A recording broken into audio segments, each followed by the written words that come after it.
Lesson 63. The Laity. I am the Good Shepherd, and I know mine, and mine know me, even as the Father knows me, and I know the Father, and I lay down my life for my sheep. And other sheep I have that are not of this fold. Them also I must bring, and they shall hear my voice, and there shall be one fold and one shepherd. All those not baptized are sheep of Christ that have not yet heard his voice. They must also be brought into the church. Protestants are sheep that have left the fold of Christ. They must return to the church if they would hear the voice of Christ, the Good Shepherd, who lovingly calls them to his true church. Who are the laity of the church? The laity of the church are all its members who do not belong to the clerical or to the religious state. All members of the church, whether clerical, religious, or lay, are termed the faithful. After baptism, we join the ranks. The laity must remember that they are part of the church.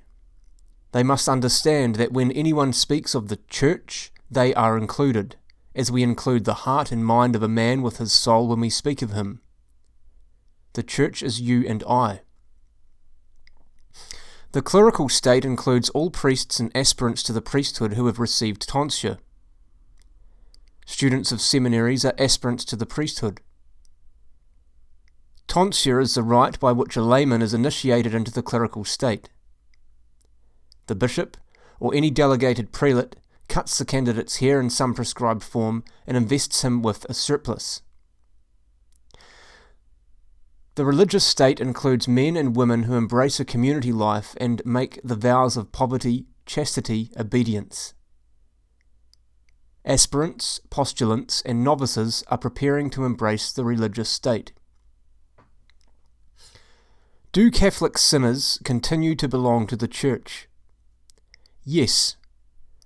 Unless one cuts himself off by heresy, apostasy, or excommunication, a Catholic sinner continues to be a member of the Church.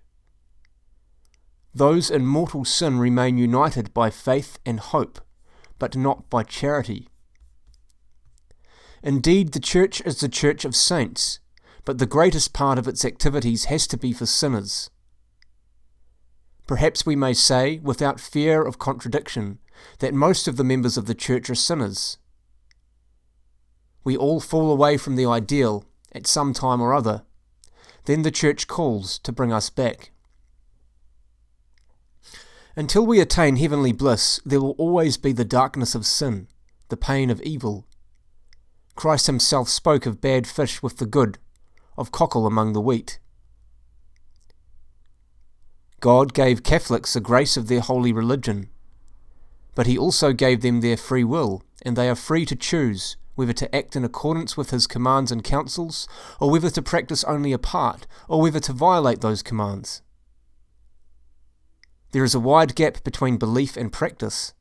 It is that gap that divides Catholics into practical and nominal Catholics. Must the faithful think and act alike? No.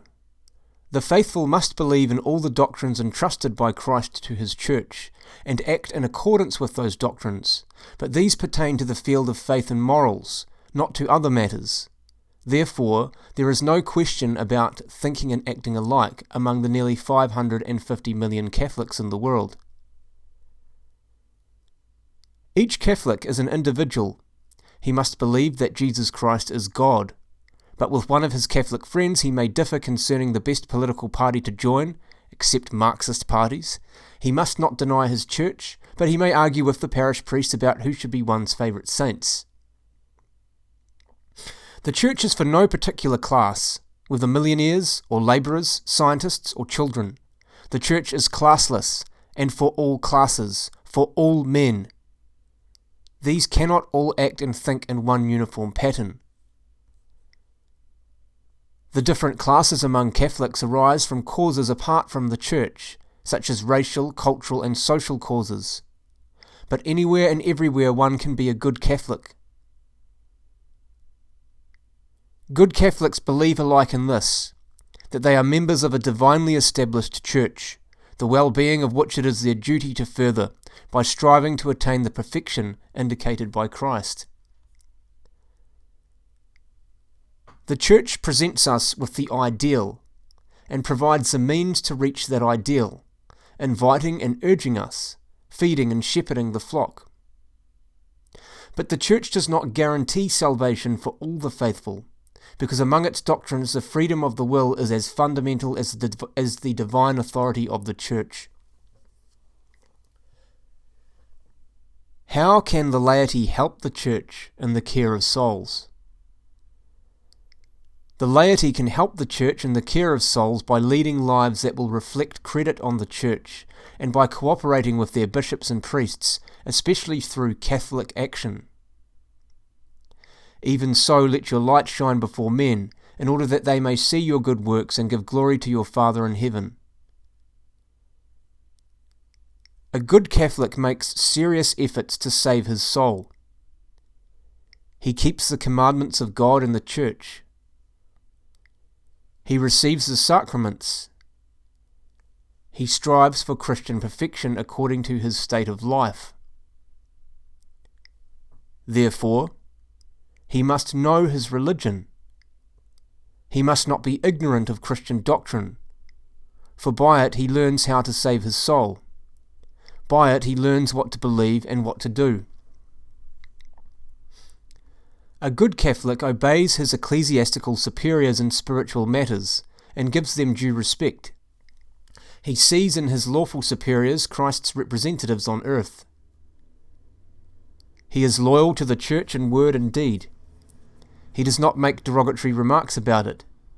Even if his priests may have faults, he tries his best not to bring them and the Church into contempt. If the faults are public and grievous, he may bring the matter to the attention of lawful authority, but always with great prudence. According to his means, he contributes towards the support of the Church. The Church needs support as much as the civil government. It cannot subsist on air. Religion makes no progress where Catholics are so indifferent as to begrudge their material support.